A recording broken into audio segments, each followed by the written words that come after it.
Hello, everyone, and welcome to Too Stupid to Live, a podcast that reviews romance novels around $5 and under. I'm your host, Becky Feldman, and if you've ever been interested in reading erotic horror, but you're like, oh my god, what does that entail? I'm too scared to read it. Can someone else read it first and then, tell me what it's like? This episode is for you. And if you have no idea what erotic horror even is, oh boy, are you in for a horny experience that is stomach churning in all the right ways, though.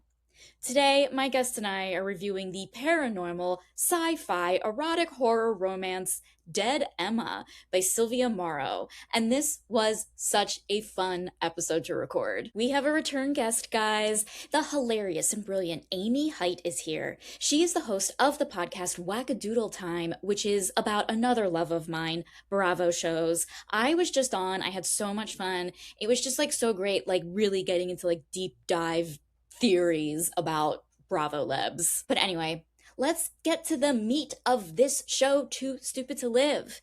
And once you listen to our review of the book, you'll realize that the term meat of the show is actually a really funny pun and a really great segue into the next segment.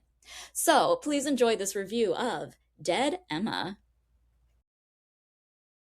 My God, Amy. Hi. Hi, welcome to the island of freaks, of freaky Freak Island. Freaky, oh my God. Island. It is like a weird reality show.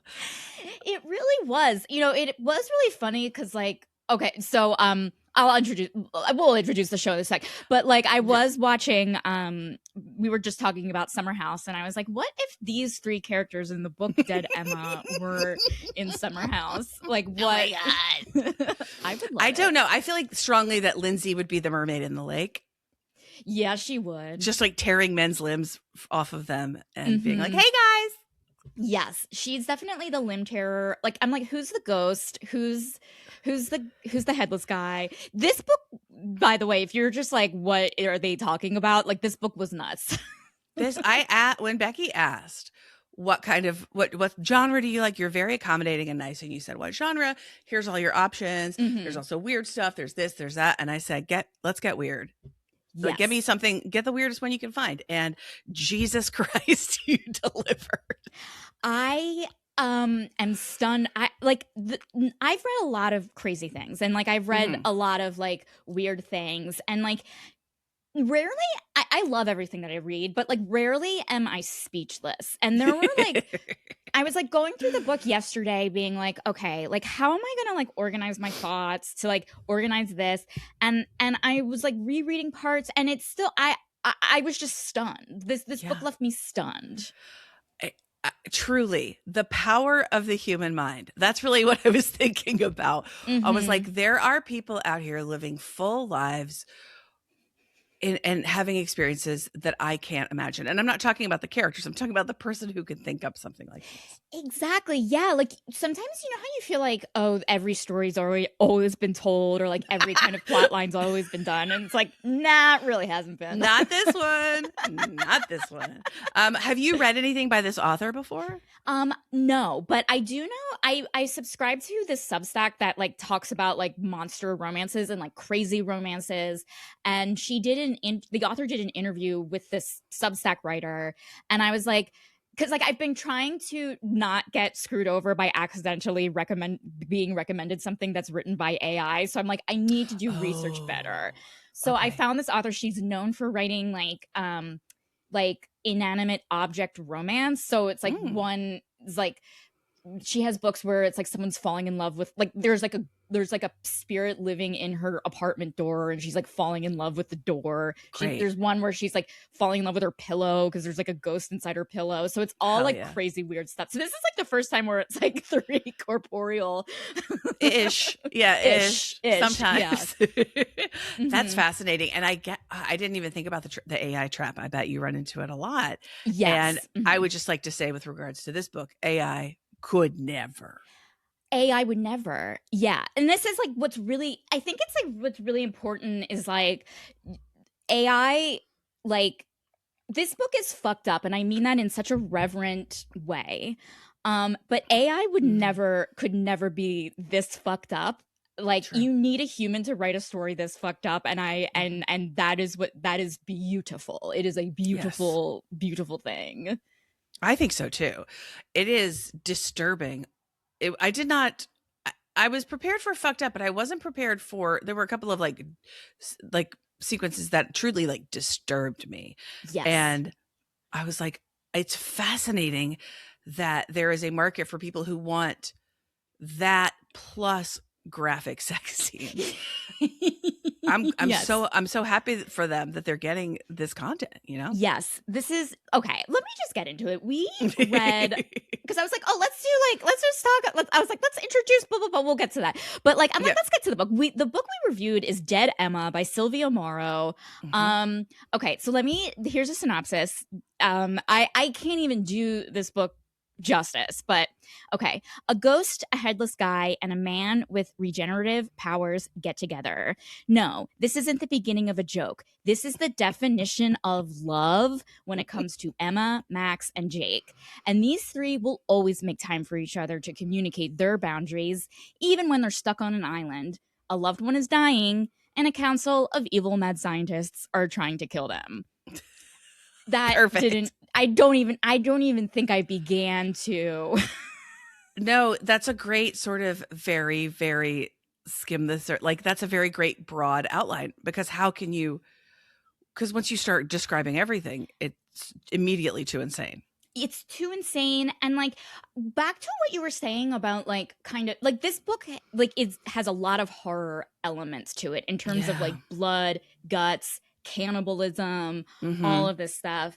And the fact that like and the fact that like it also has like a really like oddly sweet throuple romance. Like, it's that like throuple really surprised me in a great way.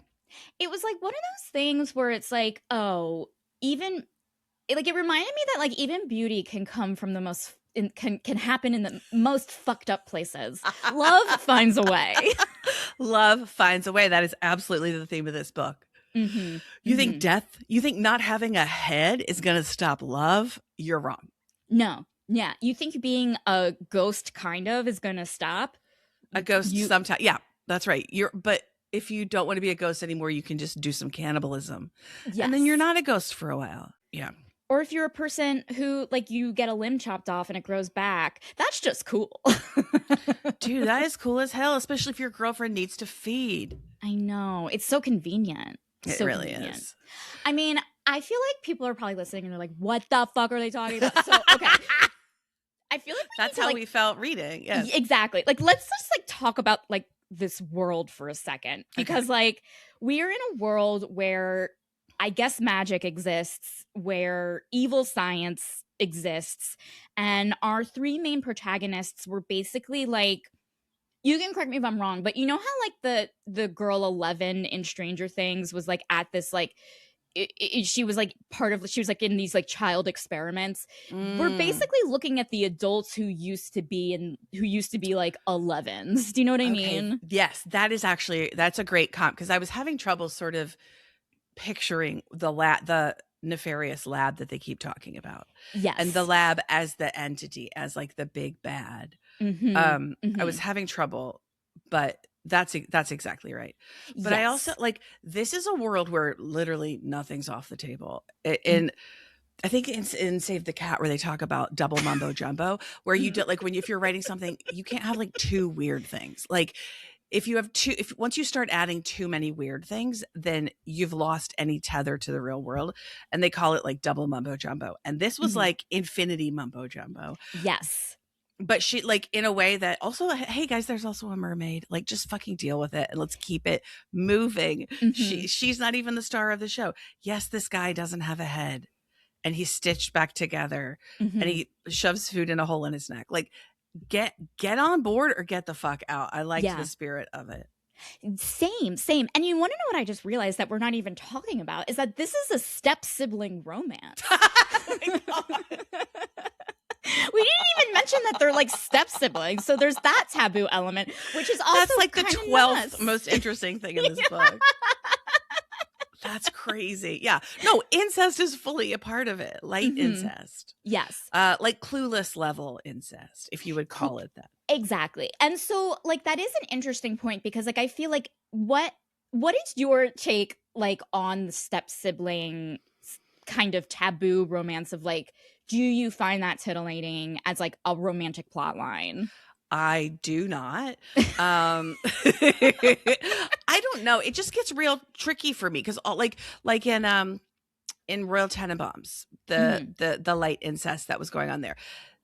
If the kids are growing up in the same house, even if they weren't there from day one, if they're spending like year, like I can allow the Clueless one because it seems like Same. they were married for 1 minute. Like the parents were married for like a year and then they split up or something. But if we're talking about growing up together, then in my mind, those are siblings. And you can keep your hands off. I completely agree. Okay. Yes, I feel the same way. Like I felt that way about Royal Tenenbaums, and I oddly did you watch do you know those pants, the LuLaRoe pants people that company? I was watching the docuseries on that company, and I guess the founder adopted a bunch of people, and 2 of their kids adopted not the same genetics, but they fell in love with each other. And I was like, that's weirder than like if I don't know, us like 2 step siblings. Like that to me is like so much more incestuous than like step siblings to me. I think so too. Yeah. If you call the same people mom and dad, then I don't think you should be fucking. And call me a prude and call me a boomer, but that's just how I see it. Okay, boomer. Well, there's like other like I don't know, like other kind of like not freaky, but like kind of like these supernatural stories where it's like a bunch of like, you know, like which is what this book is like these kids are freaks, they're mutants, you know, like their parents abandoned them or they're dead, and it's like a found family kind of thing. But then within this found family, you have love happening. And it's like, okay, when is it like this sweet love story within the found family? And then when is it like, oh, this is like an incestuous love story within our found family? Yeah. Like, what are the parameters there, you know?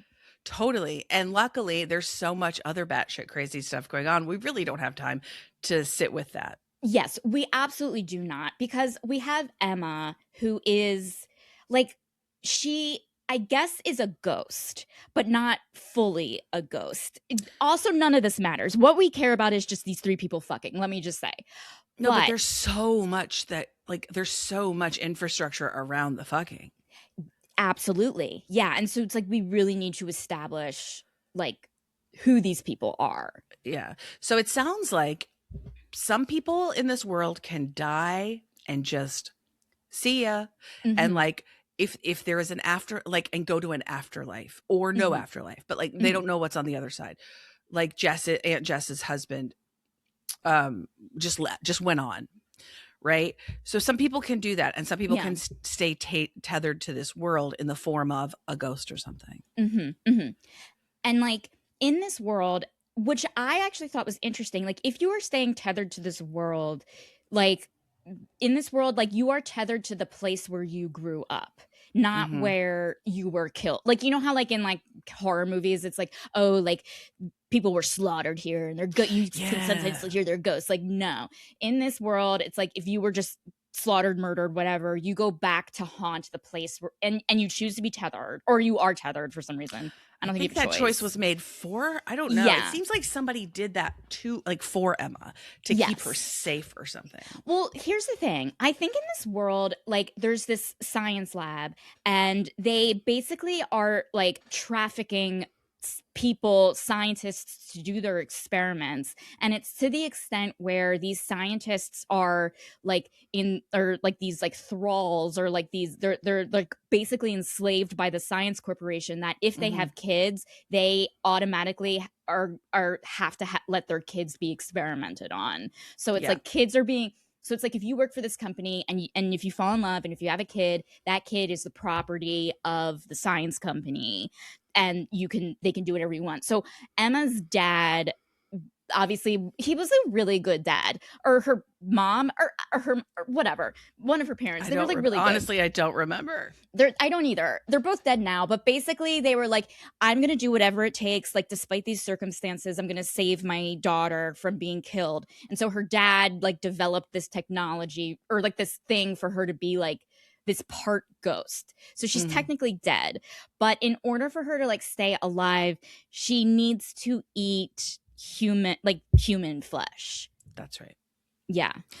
To achieve like a corporal form, and she goes in and out. Okay, sure. You know what? Sure. Why not? Sure. Yeah. And so she's tethered to, so where she grew up is an island. So that's where she's stuck. She's stuck on this island with her, and her parents are dead. And she's living with her aunt Jess, who knows magic for some reason. I don't know.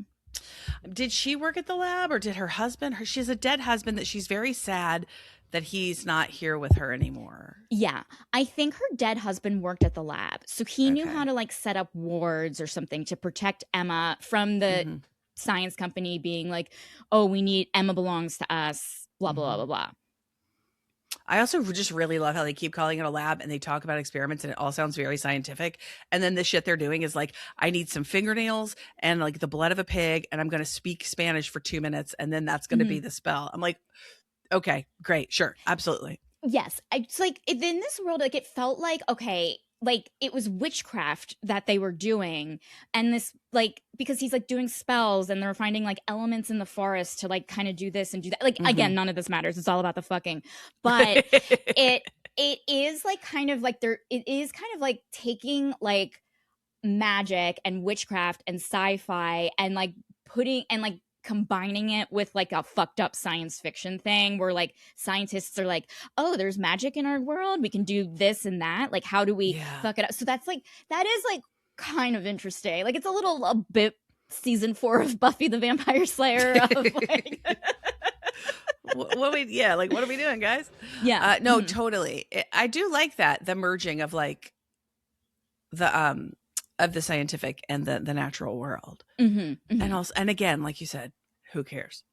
Right. I believe that the author understands all of it.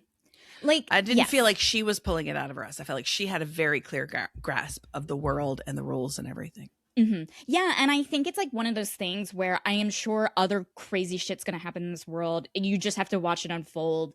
And the more you read, you learn about this world, even though you're not like, if there's like going to be a sequel to this or like I'm assuming this is going to be a series set in this magic science world where they're like on the run by the end.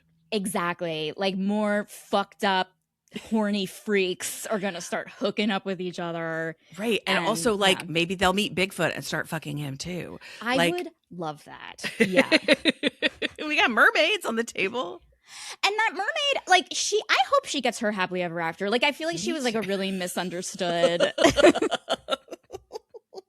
Because truly. Because basically the mermaid is also a kid who was like experimented on. And she's like a mer monster in a way where she has like webbed hands or something, you know. And she like is kind of circles the island that dead Emma lives on. And she's kind of protecting dead Emma. But she also is like kind of a bitch to dead Emma. Like she's like, they're in like a mean girl situation. Wouldn't you be? You'd be like, oh, I have to live in this mucky, dirty lake. And that bitch gets to like swan around the house and eat people and like have boys fighting over her. Yeah.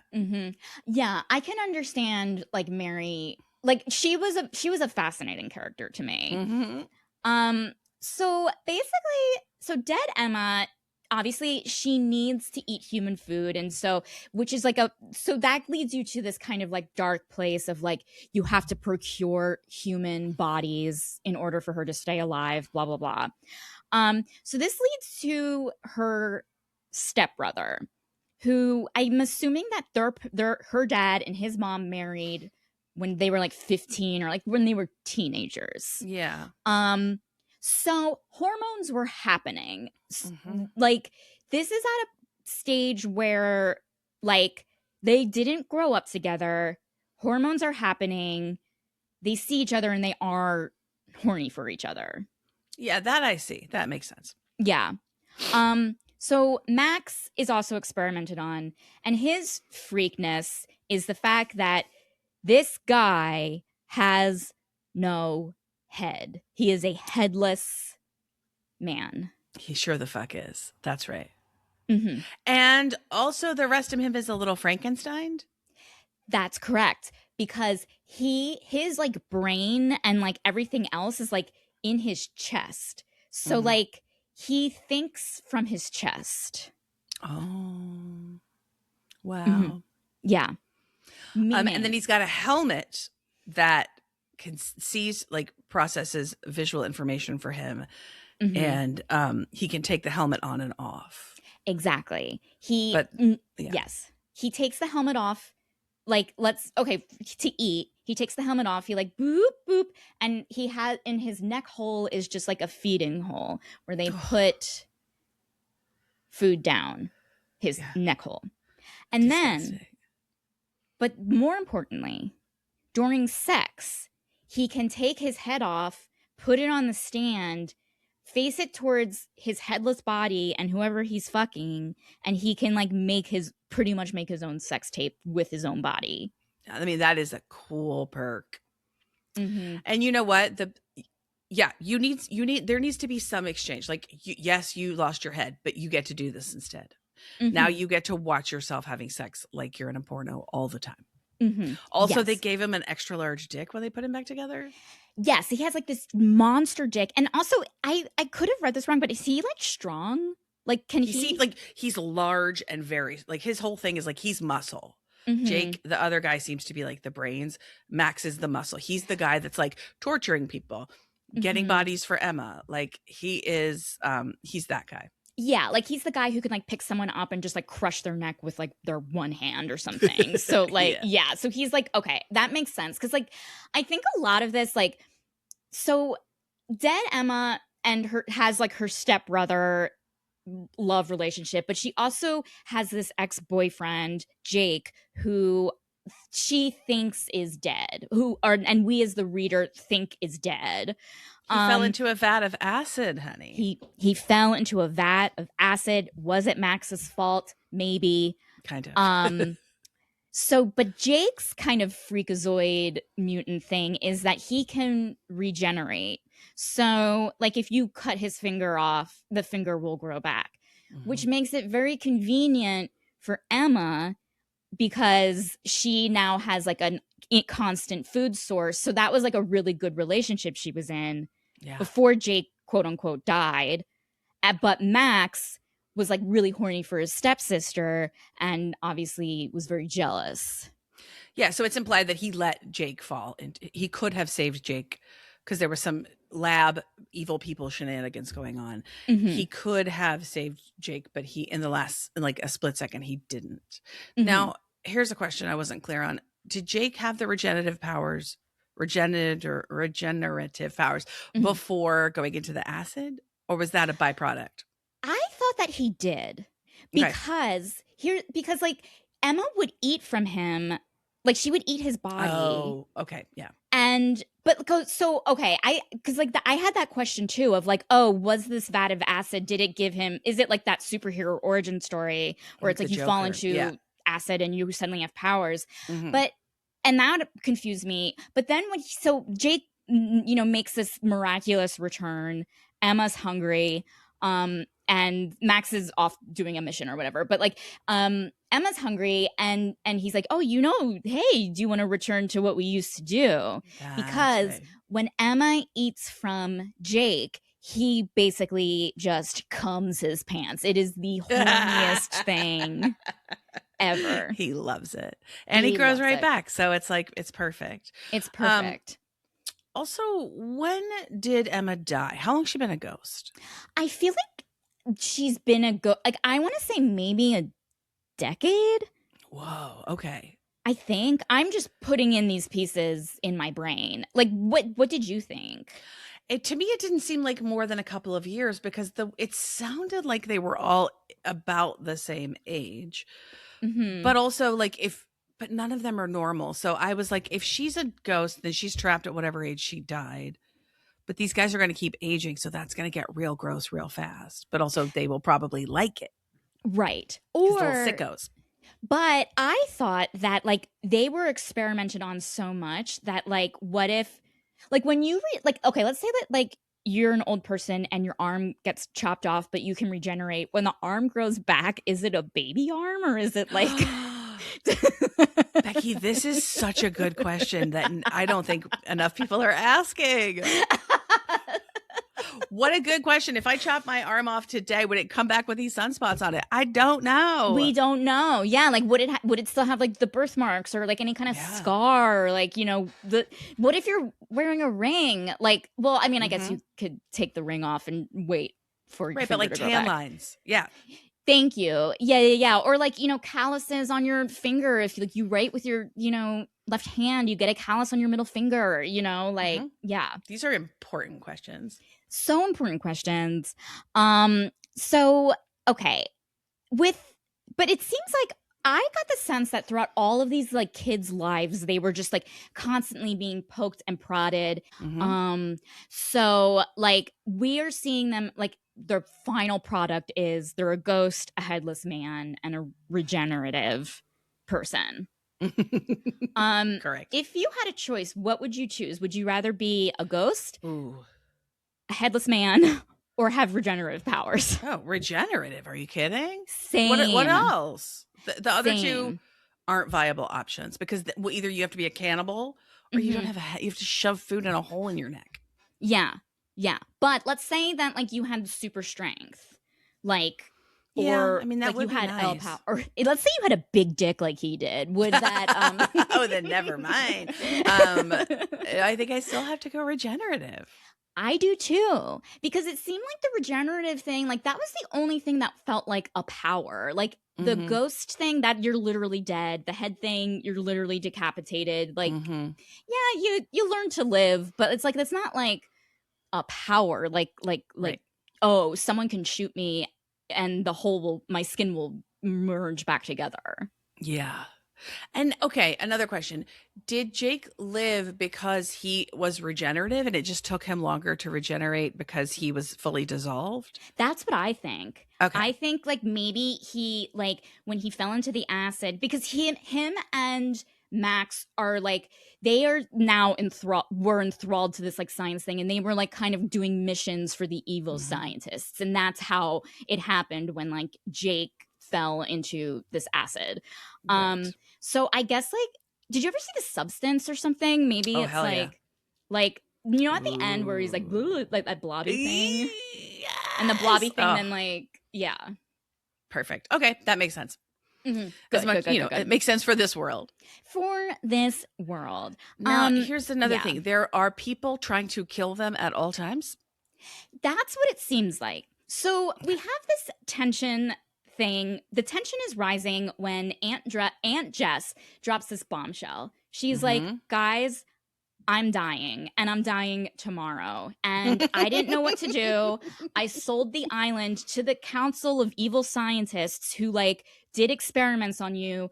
I just realized that's like really bad, but Emma is tethered to this island. So then like Emma, Max, and then soon Jake, they have this mission. Like we have to find a way to get Emma off this island. We need to break the ghost rules. We need to find a way to help her. And it involves like Max going on a mission to get her dad's records. And it involves like when Jake comes in, it involves his like knowledge of witchcraft to like do this. He's real good at it. And he's real good at it. And all the while, that's not the most important part of this book. The most important part of this book is that right now, Emma and Max wants to fuck Emma so bad, and Emma wants to be fucked by Max so bad. So bad? Yes. Yeah. So bad. So, okay. We kind of like we see the tension. Like they kind of like rag each other. And so like, okay, I have to read this passage aloud because so this is like kind of Max and Emma's like routine, their shtick before they fuck. So Emma tells him, she's like, I don't, she tells him to suck her dick, or she's like, hey, suck my dick. And so, and he's like, okay, you suck my dick. You know, they're just like kind of ragging at each other. But now it's kind of morphing into the sexual thing of, I don't have a dick, but even if I did, I wouldn't show you. Yeah, you would. If I said I wanted to see it, you would. And then Emma's thinking like, no, I wouldn't show you my dick if I had a dick. And he's like, and so then Emma's like, yeah, okay, I'll show you my dick, and I would still tell you to suck it. And then Max is like, well, yeah, if you showed me my dick, I would suck it. And then they're like, what did I just say? And then like they're like, what did he just say? And it's like, I don't have a dick, but he said he would suck it. And he's like, I know she doesn't have a dick, but I said I would suck it. Oh my God, am I in love with my sister? Yeah, so that's all it takes.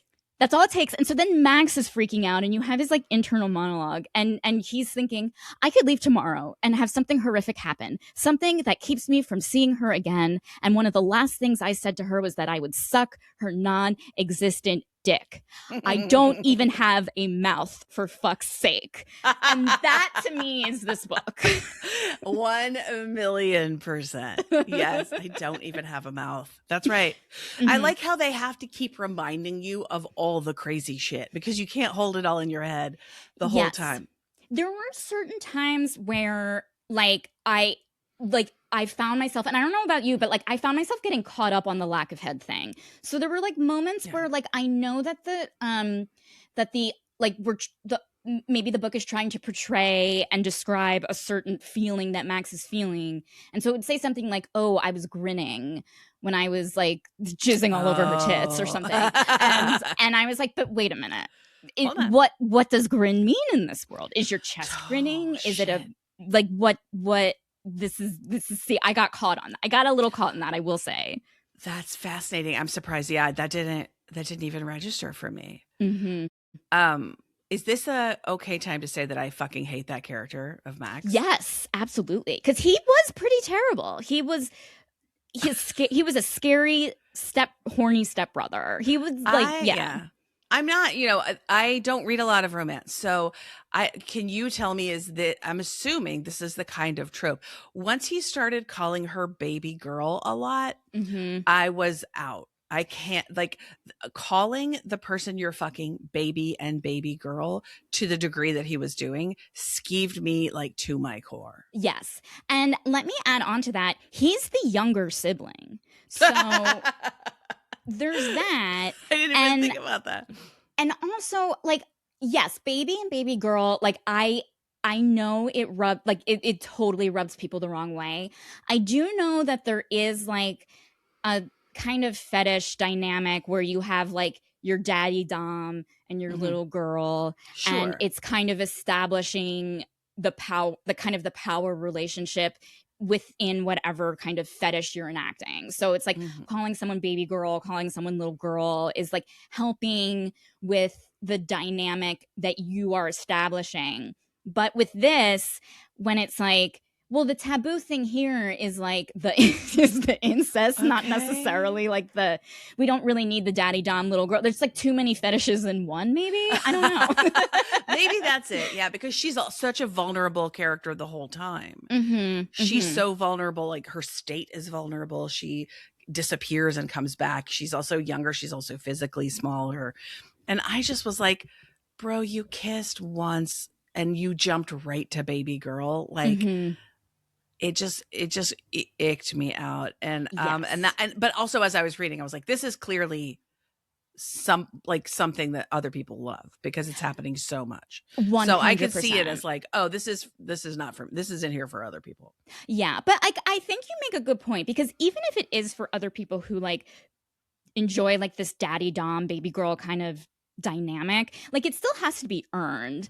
And like I think with like Emma, like she is the little girl in the scenario. She is the one with like seemingly the least amount of power, given that she's like half a ghost in this dynamic. But when it comes to the bedroom with her and Max and her and Jake, like I think we need to know that she's like in charge. Like they are bowing down to like her every sexual need in this. And so like I think that like that needed to be established before we got to, okay, I'm going to call you baby girl. you know, like do you know what I mean? Like I wanted her to set Mm-hmm. her boundaries before we got to the sex. Yes, yes. The his dominance did not feel earned. It was like, are Yeah. you just dominant because you're so big and tall and bulky? But also his personality, like he was just a dick, and that Hmm. like, and I know that's another trope, but like he was a dick to Jake. He's a dick to everybody, and Yes. it just felt like, you see those guys out in the world that are dicks like that, and you're like, this is. I can see how insecure you are. Like, Yes. this is 100% born out of that. And if Hmm. maybe we had had a little bit of a nod to that, I would have accepted it more. But I was just like, ugh, shut up every time Yeah. he Like talked. Max could have had a little more humility because, like, Yeah. he definitely had the bravado of like one of those like manosphere guys. Like it Mm-hmm. definitely it to the point where I'm like, you are so full of yourself, and I know that you're not, and I know that you love your sister and you're in love with your sister, and I know you mean well, but like I think the book kind of like it's like teetering on like how macho do we make him, but how sensitive do we make him? And I understand the macho thing, and I understand the fantasy of like, you know, softening up this macho guy. I wanted to see like a little more softness from him. Yeah, for sure. Hmm. Because all of a sudden it would like once Jake comes along and they start opening up their relationship and folding him in, it was like he's just the daddy to both of them. Like, Right. I don't know. That's not super interesting to me. No, yeah. And I think like what else is like, you know, kind of that probably could have been explored more. I know that there's only so much you can put in this book. Right. And we're reading it for and the there's already a sex. shocking amount. Yeah, and there's already like so I still have so many questions. But like we kind of learn that like Jake and Max end up forming a a, a sexual relationship. Like it kind of is revealed, and it's like kind of hinted at with Max that he has some sort of like sexual attraction to Jake. But like Mhm. that like I wanted to see Jake's sexual attraction to Max as well. Do you know what I Yeah. mean? Like I wanted to For like sure. be on board. Like I was on board, but I wanted to be more on board, you know. Yeah. I mean, I did really like the conceit of switching narrators every chapter. Yes. At first it was just Emma and Jake back and forth, Emma and Max back and forth, and then once Jake showed up, we started getting Jake chapters too, and I really liked that. I Mhm. don't think this book would have worked if we'd only gotten one person's perspective on it. No, not at all. Like we definitely need, especially for something as like bonkers as this, especially for like honestly like thruples, given that like I think our culture is so trained to be binary, like it's two people, Mhm. whatever, like having like the perspective of everyone in a relationship, if especially when it's like more than two, because it's just something that like I don't think we're not yet like I think as writ large, like we're not as we're kind of like when we hear someone's in a throuple, we're like, ooh, tell me more. Like we're still in Yeah. that phase. You know what I mean? We're not like it hasn't been just like accepted of like, oh yeah, he's married to two people, whatever, blah blah blah. You know? Yeah, totally. And I thought the author did a good job of sort of getting them there. Mm-hmm. Like charting out the progression of like how each person would feel about it, and some people took longer than others, and I thought that she did a really good job of tracking that Yeah. along with all the other crazy shit that was going Right. on. Yeah. Cause like honestly, like I really did feel for Emma when like so when Jake returns because she Mm-hmm. still loves him so much, but she's like, I can't put aside Max. And it's like I kind of like it was kind of a really good not that this ended up being a love triangle, but like it starts like this really like serious love triangle of like okay, in something regular like in something that where it is just one person, it's like you are like, well, who is she gonna choose? She doesn't have to Totally. choose, but you do kind of really feel for her in this sense of like, oh my god, she has to choose, you know. But I was very pleasantly surprised. I totally thought, oh, it's going to be one or the other. I guess it'll be Max because he's the one we sort of like met first. By Mm-hmm. the end, she was like, why not both? And I Yeah. was very pleasantly surprised by that. And also, pleasantly surprised by Max's sort of evolution within that. Because at first, obviously, you think, oh, this guy's never going to go for something like that. But he's like, well, fuck it. I guess I'm a bisexual. Yes. Well, there was like one moment when when I was like, oh, does he want to fuck Jake? Where Jake is returning to the island. Max is about to leave to go whatever, and Jake is like taking a shower or something because he just like survived getting his body put back together, and he's like, blah blah blah. So then Max and Emma are like, she gives him a blowjob in the other room. Right. But there was like before the sex happened, he's like, oh, so what? Jake's back, and you and him and his like adorable little dimple are just gonna what, kiss? And I'm like, oh, okay, Max is definitely attracted to Jake. Like that's without a doubt. I can't wait for him to find out. Yeah, he doesn't know it yet. Yeah, totally.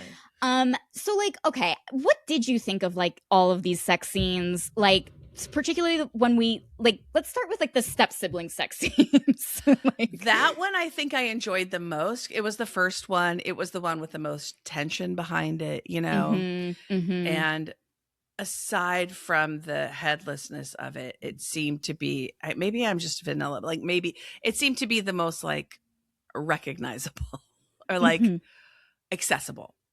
Yes, like it definitely was, you know, one-on-one. There was something like, because like it begins with him like overseeing her masturbating to a picture of him, so it's like, okay, that's hot. Right. And then he like comes in and he's like, I want this too. And also they really established their boundaries. Like he full out says, I never saw you as a step sibling, and that made me as a reader feel comfortable. Totally. But then he takes his head off. And then let's say you were Max and you don't have a head. How do you bring up like, hey, is this going to be weird, but like I'm more comfortable when my head is off during sex? Yeah, I think that is I think that's a conversation you have beforehand before you just spring it on somebody. Max was really big into springing things on people, I feel like. Really not a lot of consent being given. I mean, everyone was clearly having sex voluntarily, but there were some moves where I was like, you should have had a check-in about this. Totally. Yeah. And it's like, I understand that this, like, I think the term is like dubious consent or dub con, where it's like they're saying yes, but like the book isn't showing them saying yes. And I guess like, am I like a dork where I kind of want to see those conversations now, where I'm kind of like I would love to see it. Like, listen, before we begin, you know, like a full on non-sexual, like this is just a conversation over a cup of coffee of like, when I fuck, I take my head off, or like, I've never fucked someone before. Can I look for your vagina using my flashlight? You know what I mean? Like that, like I know it's like, I know that like in the rule of writing is show, don't tell. But I would love a tell before a show, you know? I mean, let's have the option. Somebody try it so we can at least see what it's like. Yeah. Maybe we'll decide we don't like it, but maybe we will. Yeah. I can see it working for sure. But already it also doesn't really track with the asshole character of Max as we've seen him. That is true. But like I would, and like, so, but it could be like those moments of like, I don't know. I'm kind of like, I feel like people need to teach young girls how to have sex with their stepbrothers who are headless. Those are conversations the parents should be having. Yeah. Listen, like, guys, this is your brother now. If you decide in the future that he's not your brother and you want to fuck, here's what you got to do. Well, did it ever, like, you know how like in those teen shows, like it just like made me think of like Gossip Girl, like, you know how like it's like in Gossip Girl, I remember that like the two leads like get together, but it's also revealed that their parents were once dating when they were that age, and so then the parents get together. Like, what is, like, that's weird, right? Is that weird? That bothers me less. If the kids are dating first and then the parents get together, I think that's okay. Let's say the parents were together once and then their kids date. Is that weird? I don't think so. I mean, I guess it's a case. All incest, I think, should be a case by case basis. 100%. Like all of this stuff, 100%. It depends on the character for sure. But like, let's say you and your ex each have kids. They start dating. You're single. Your ex is single. Your kids are dating. They're just like in a relationship. You know, teenage relationship. Would you then, like, let's say you had a night you were hanging out with this ex, like, you guys hook up, like how would you feel? Do you know what I mean? I mean, that sounds like a Nancy Meyers movie. Does, think, and I would watch it. I think it's fine. Yeah. My first instinct is that it's okay. It doesn't bump for me. If everyone in this scenario is an adult, a sexually active adult, because like, yeah, I think as long as the kids are okay with it, I think I can see the kids having feelings about it, but maybe not. I don't know. Yeah. Like, what would you do if, like, okay, they're on a date and like but it's like a drunken hookup with this guy, you know, and it's like it's after the fact of like, oh my God, what do I do? I mean, I guess that is a Nancy Meyers movie, and I think it's the one starring Diane Keaton and Jack Nicholson. Now that Oh yeah, she already wrote that one. Oh yeah, that already happened. Great. It's a great one. And then she goes out with Keanu Reeves. Exactly. But to quote Amanda Bachula on last night's Summer House reunion, why aren't there like more situations like that in real life that we're seeing? Do you know what I mean? Like, doesn't it seem it's happened so often in porn and in these books? Like, what, incest? Not incest, but like kind of like step sibling romances or parents of two lovers being lovers themselves, becoming lovers themselves. I think that the latter could be talked about in mixed company. I think the first one, if it's happening, I think people are lying about it or keeping it down low. You're not going to say, how did you guys meet? Oh, we were step siblings. Because the stigma is huge for that. It is a big stigma. Like, what would be your like how, like, would you say, oh, we met on Hinge? And then it's like, I would say we met, we had mutual friends or something, friends of friends. Mutual parents. We had mutual parents. Or you could say like, oh, we grew up together. We lived on the same street. Not a lie. That's not a lie. That's not, yeah, you would probably like do like the most realistic sounding, least like a lie thing of like, oh, we knew each other growing up. Or like, oh, we met as teenagers or something. Our parents were close. Again, not a lie. It's funny because like if I hear that now, from now on, I'm going to be like, are you guys step siblings? I think you are. Oh, you grew up together? You're definitely step siblings. Oh, on the same street? Oh, Sure. Yeah. You lived in bunk beds, okay? And you gave each other Christmas presents. Oh my God. You watched each other shower. I don't know. That's disgusting. I mean, not in this book. Not in this book. Right? Peggy, not in this book. Would you ever? I think you have a brother out there somewhere. Would you? No. She's so upset by this whole conversation. Yeah. Amy just lifted up her dog, Peggy, who's super cute. And she just had the most forlorn look on her face of like, what are humans up to these days? They are disgusting. Right. They're not okay. Yeah.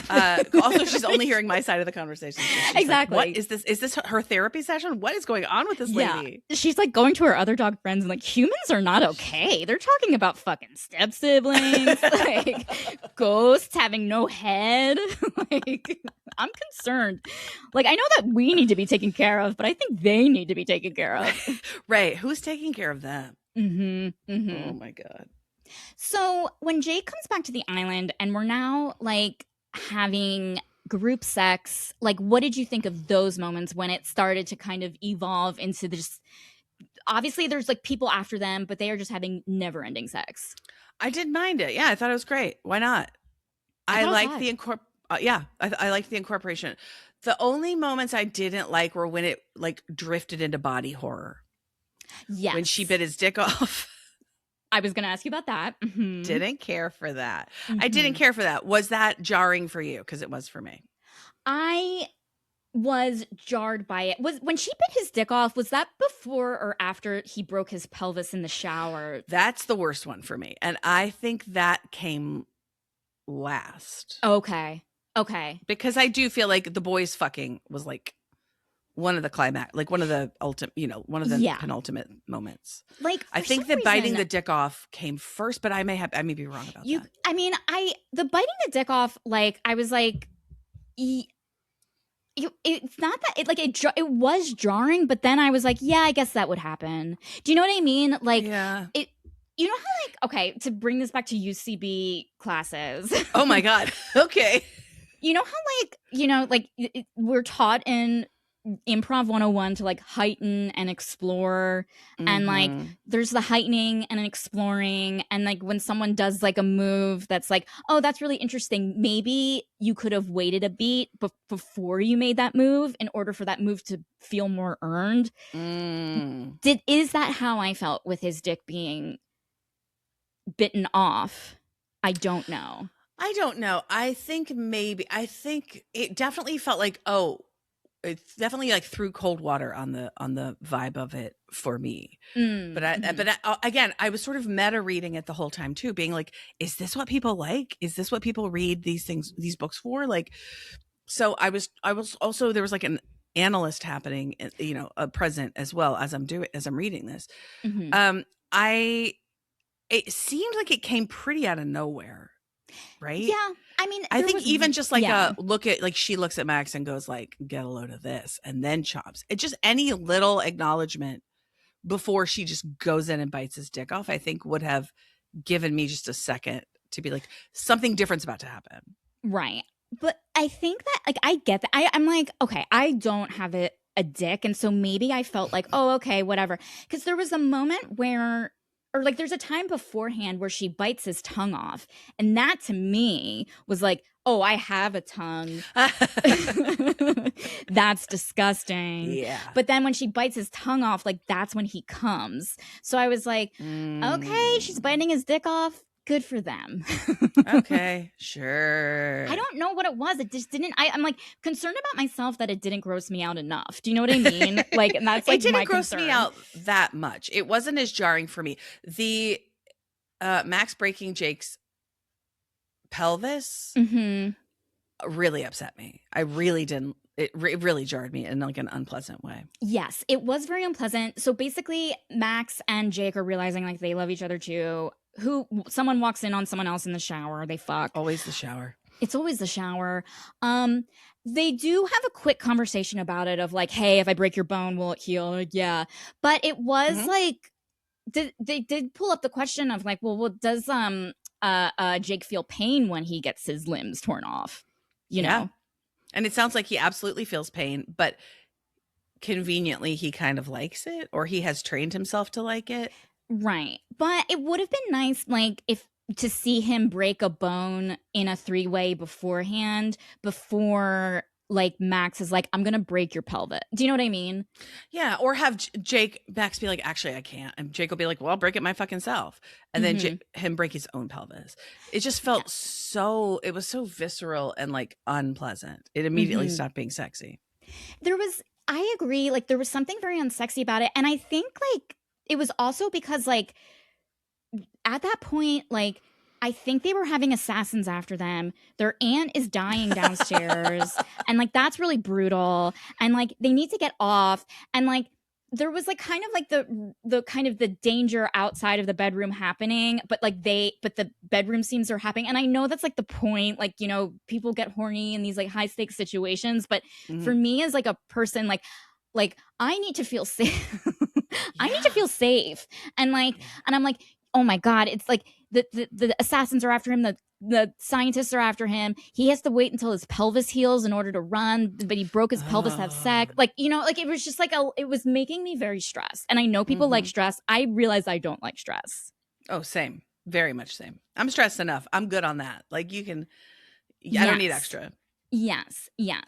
There was one point where I have to go back of it. There was like one moment where Jake and Emma were going to have anal sex.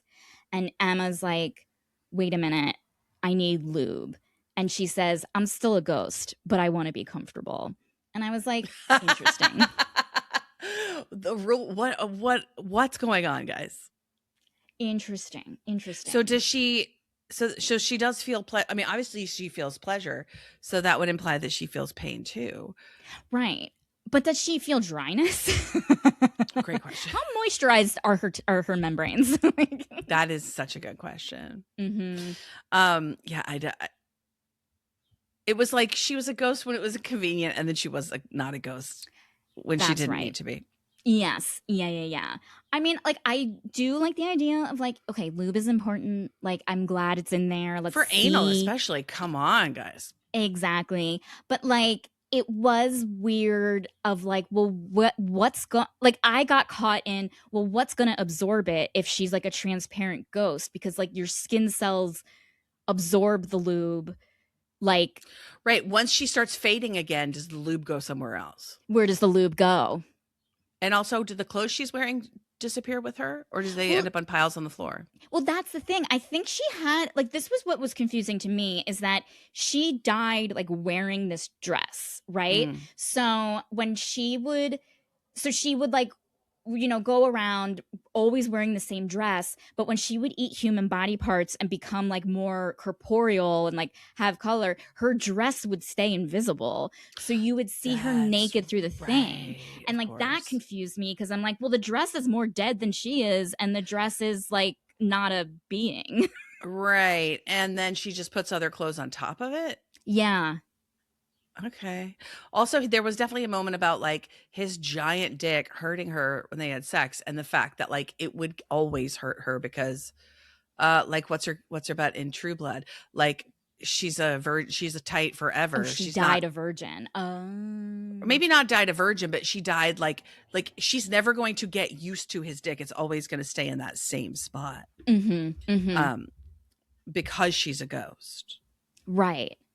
So she so like her vagina is kind of like Jake's body in that it never Yeah. in her she has regenerative powers in her vagina, but that's Oh, it. Maybe her butt too, but that's it. we never got to find out. Like the moment like I really enjoyed the scene where like they were kind of like trying to figure out like their body positions where he's like, where let me just put my head here. Oh, Like yeah. that I liked. Yeah, I liked the logistics of what's it going to look like if these three people fuck. And yeah, I liked all of that. And I thought I definitely always felt like I knew what was going on, which was good. I was really stressed out the whole time because that old aunt was in the house the whole time. It really stressed me out. And because like she is dying, like she is dying from cancer, which is like I don't mean to get like sad or anything, but that's like a very real thing. It's very sad. And like I kind of maybe for me took me out of it because I just like I'm like they're having the most insane sex upstairs while she's like fading away. And like honestly, like if I were in her position, I'm like, yeah, I would love my niece and nephew to fuck each other and have fun, like live your lives. But she didn't seem too into them fucking. No. She was disturbed by it. Well, there was that backstory when do you remember when like he was telling the story of like why he got in a tiff with Aunt Jess was Max was spying on Jake and Emma fucking, and he starts jerking off. This is a flashback. He starts jerking off as Aunt Jess is coming up the stairs with tea, and he jizzes into her tea. I think I blocked that out. Because that's the most ridiculous, because, okay, I'm just like trying to visualize this. He is like peeking in through the door, his pants are in his ankles, and he's like jerking off, right? Right. They're fucking. Like you do. He starts hearing footsteps coming up the stairs. He starts coming.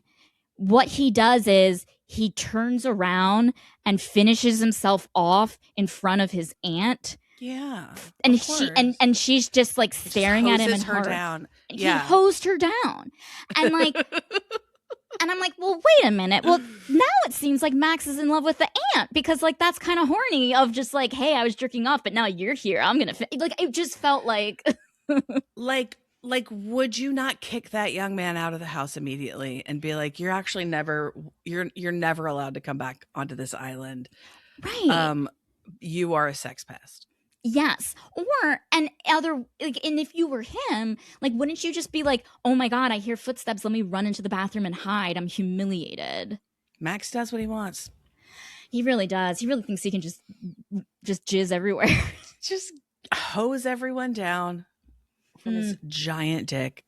His giant lab grown dick. He does seem like the problematic, like, in a regular movie or something, it's like, this is the problematic stepbrother who, like, we will all cheer when the monster kills him. You know what I mean? Like, it was like, that was how he was portrayed. But no. Like an 80s bully kind of guy. But exactly. with like a bit of a soft side, but not quite enough. Yeah, not enough. Like, and I do, like, I love the idea. Like, I do think it's horny when you win him over, but, like, yes. Okay. We're going to play a game called Let's Say You Were Emma. And I'm going to ask you a series of questions. Dear let's say you were Emma and you were like introducing yourself to someone. Would you consider yourself a ghost fully? Like, given her circumstance where she says she's a ghost, but would you, Amy, consider yourself to be a ghost when you can be corporeal if you eat human bodies? This is a great question. I don't know. Okay, I guess I have to ask a clarifying question, which is, how are there other ghosts in this world? Is this the only version of a ghost in this world? Because if everybody knows that ghosts can be tangible when they eat human flesh, then I wouldn't feel the need to like go deep into explaining. You know what I mean? Right. You would need community, which I like really appreciate. I would. I really would. I think if I was in my like solid form, I don't know that I would lead with I'm a ghost. Yeah, I probably wouldn't either. I don't know that everybody gets access to my full truth. You know what I'm saying? Let's say that you had a part-time job and you bring your lunch to work every day and it's like human food. Sure. Would you like would you like put it in a sandwich and be like, just enjoying my PB&J? Or... Oh, 1,000,000%. Oh, I would hide that shit. I mean, you don't want to be the cannibal girl at your local Trader Joe's. Like, I want to blend. I'm trying to blend in. I'm just trying to clock in, clock out, get my health insurance, and nice work, health insurance. Shit. Yeah, thank you. For whatever good it'll do me. Yeah. No, I think I would keep it on the down low because also I don't want people to know all my business, but also I don't want other people to have to watch me eating human flesh. It's going to be unpleasant for them. It's going to prompt a lot of follow-up questions. And also something that I feel when she eats the human flesh, she spits out ashes. Yeah. Or because she eats it and it like goes into her ghost form, it like falls out of her or something. Oh yeah, like just is that what it is? Something where it's like apparently her stomach is like this inferno or something. Yeah, and ashes leave her body, so it's like if she's like eating, it's like someone eating like chewing tobacco and they have to like spit it out. You know, like yeah. Oh God. I think I would just be like, hey guys, I just really like to take my breaks in my car. And I would just go out behind the dumpster and just gobble up the ear or whatever I had brought that day and just hope that no one saw me. Yeah. Okay. Let's say you are Emma. Okay. Would you fuck Max with his head off? Oh, this is a personal question. Thank you. Thank you. Okay. This is personal. I think if I have already done the mental work to be fucking my stepbrother in this world, yeah, take your fucking head off, bro. I don't care. Yeah, be comfortable. Yeah, be comfortable. Because if I'm staring, if that helmet is like right in front of me as we're having sex, I'm staring at it. I know that I'm staring into a camera. Yeah, that is true. Yeah, yeah. I would almost rather just take it off and then I could look at the ceiling or whatever. But then you're looking at his neck hole, so I don't know if that's anything. Yeah, unless your eyes are closed or you're facing away.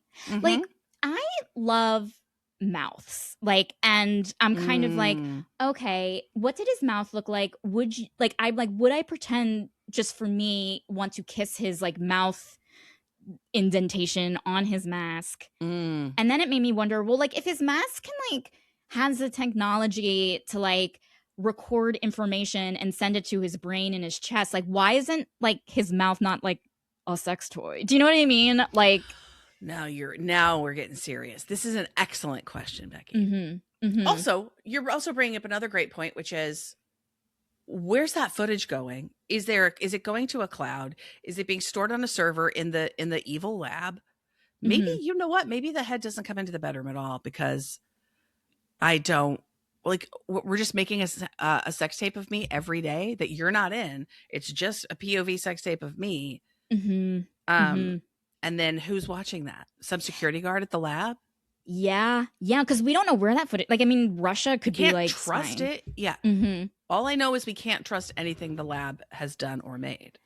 You are absolutely right. We cannot trust this lab. And like, we need to remember that in the bedroom. And that's very smart.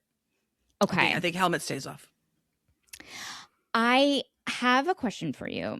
Okay. Let's say that you're with Max, you're Emma. Would you ever like you're just joking around, flirting, you're like watching a movie or something. Would you ever like ask like, hey, can you take your head off and I'm going to try and take popcorn and like throw it into your neck hole? 1,000,000% yes. Mm-hmm, Yes. mm-hmm, Why mm-hmm. not? Yeah, that would be fun. I'm not a great shot, so I don't think I would ever make it, but I would love to try. I think you would. Like, I feel like it seems easier than someone's mouth. Well, I was on a basketball team. I'm not a good shot. I know this. We've tried it. I really want to make but you I'll feel try. Good. Okay. I will absolutely try. Yeah. Oh, I would absolutely be like, what else can we put in that hole? Mm-hmm. Mm-hmm. Mm-hmm. Okay. I have a question. Please. If you were Emma, like, think about like a famous person in your life, like that you know of, that you find very attractive, like your number one guy, whatever. Let's say that person was Jake. What part of their body would you bite if you needed to eat them, if you were Emma? Oh boy. I mean, the idea of eating is so, I think it would depend on the day. If I'm feeling like I want wings, then I would probably eat a couple fingers, right? To get those little bones. Yes. And if I was like, I just want something rich and fatty, maybe I would take some bites out of the tush. Tush bites. Yeah. Yeah. I think it would just depend on what I was feeling for that day. If I'm like hungry, maybe I'll just get that hamstring and just like go to town. Mm-hmm. Mm-hmm. Mm-hmm. What do you think? What did you think? I was like, because like I would like sometimes like remember those turkey legs you get at the Renaissance fair. It's like, oh, if you want like a big turkey leg, you just like rip off their arm and just like eat it and be like, thanks, babe. You can walk and talk, like, and like and save the bicep, because I love a bicep. Yeah, I love a bicep, but it's coming back anyway. Yeah, that is true. Yeah, but it's like I don't think I would be biting the dick. I just think, what if he asked? And he's like, I like this. If I'm already in the place of eating him, then and it was important to him, then I would probably try it. You are such a good girlfriend. Thank you so much. Oh my God. Would you eat a dick? If he asked, if it was something that we talked about, absolutely. I don't like, I would definitely like, I see myself, if I were Emma and this wasn't brought up ever, me making jokes about me biting his dick, but never doing it. And not like while I'm doing it. I'd be like, I would definitely be like, oh, here come my teeth. Just kidding. You know what I mean? Like I would just bring that him up forever. Yeah, exactly. But then if he's like, listen, I know that like you were like joking around and like, but I actually really would want you to try it. And I'd be like, oh, yeah, no, okay, yeah. Because, like, I'm the one who introduced it with my jokes. You know what I mean? I have to follow through. I like it. Maybe on his birthday, Yeah, a nice birthday blow. You want to know one part that I did find disgusting, though? And it has nothing to do with the sex or, like, the dick being eaten off. You know the part when, like, they're escaping and they need, like, a rope? And no, don't even get me okay, I'll stop. On the flesh rope. It was, no, I know exactly what you're talking about. Yeah. It was so disgusting. That all of a sudden it turned into like hostile levels of like body horror, of like peeling your skin off. It regenerates just enough that you can peel more and make a rope out of your own skin. Go fuck yourself. I don't ever want to read a sentence like that again. Yeah. It's like, it's a great, like, look, I'm so glad that you have these resources on hand to fuel your escape. Like, I'm rooting for the three of you. That made me very nauseous. Like that, yes. That finally was something that made me nauseous. Like that was the first time I felt nauseous. Totally. And I had this, you very kindly sent me this ebook. So I was reading it on a Kindle, on the Kindle on my phone. And a lot of times when I'm reading is when I'm like eating and found out the hard way. Can't do that. Not with this book, because Jesus Christ, and there's all the talk about like torturing and killing the like people that work for the lab that are coming to try and hurt them. Like there's so much gore and physical violence, non-sexual physical violence in this. It was wild. It was wild. And to be fair, it was warned about like in the beginning. Like there was that content warning. I guess this is maybe my first like horror romance that I've ever read. So I guess I was like taken aback by the level of gore in it. You know what I mean? Right. When it's actually just like, the gore around the sex stuff was something that I was like, prepared for. But just like casual gore in the middle, like during the plot stuff, I was not prepared for that. Yeah. I mean, like, again, clever plot move. Again, we're not reading it for the plot, so but clever plot move if that is something you're interested in.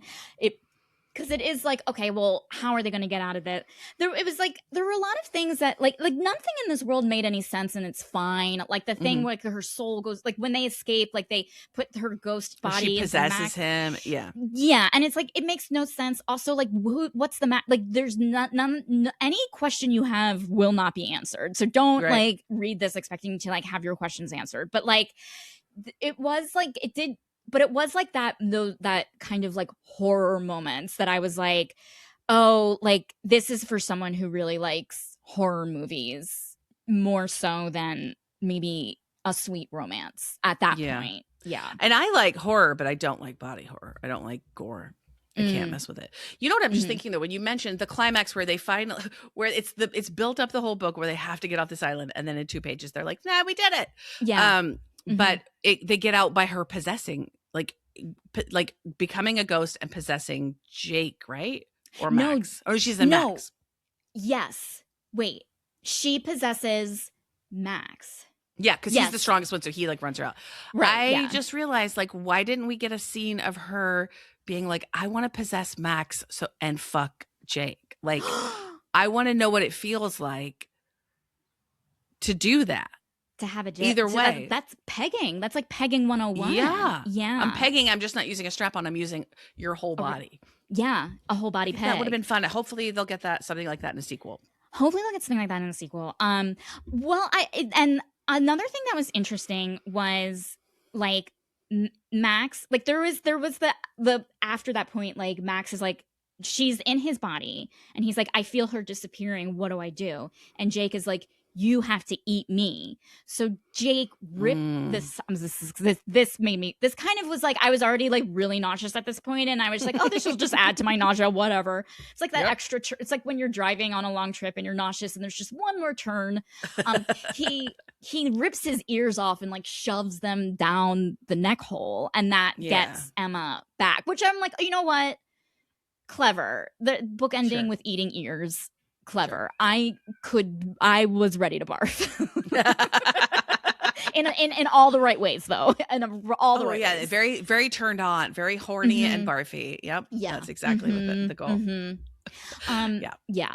And he was really obsessed with bidets. Did you notice that? Like Max, who was it? Was it Max? Max? Or yeah. I have a bidet and I appreciated the representation, because when you get used to it and then you go somewhere that doesn't have it, it really does suck. I can see what you're saying. I use like a portable bidet thingy that like I just like leave in my bathroom, like just in case, and like, and so yes, I don't have a bidet, but I understand the appeal. Is my point. It's pretty important for this modern life. Yeah. Especially for something horror like this, like you need to watch. You don't know what body parts are getting in what crevices. Oh my god, there's gore, there's viscera, there's people's human remains all over the place. Okay, I want to ask you for your final thoughts and a rating. So I had an idea for the rating, but I'm scared it's going to gross you out. But I'm just going to say, it's 1 out of 5. I'm thinking we can like rate it based on how many bites Emma takes out of Jake's dick. 1 out of 5 bites of Jake's dick means you didn't like it. 5 out of 5 bites on Jake's dick means you loved it. How many again, I don't mean to like re-traumatize you with this scene because I know it was very bad. But like, give me your final thoughts. Anything else you have to say about this book, and how many dick bites would you take out of Jake's regenerative dick? Okay, thank you. I'm glad I read it.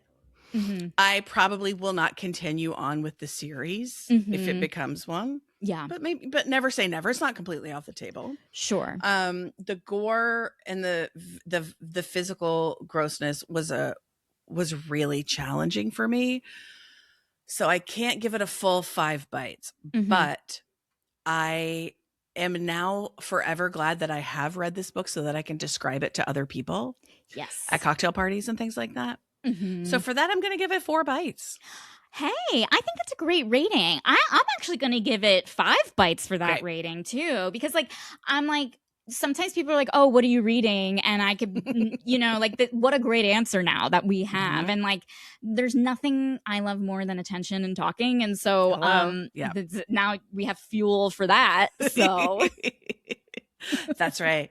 That's right. And when it comes up, I don't read a ton of, if someone asks, I can say I don't read a ton of romance, but I have read, I am big on the like stepsister ghost fucking her headless brother genre. Like, are you familiar?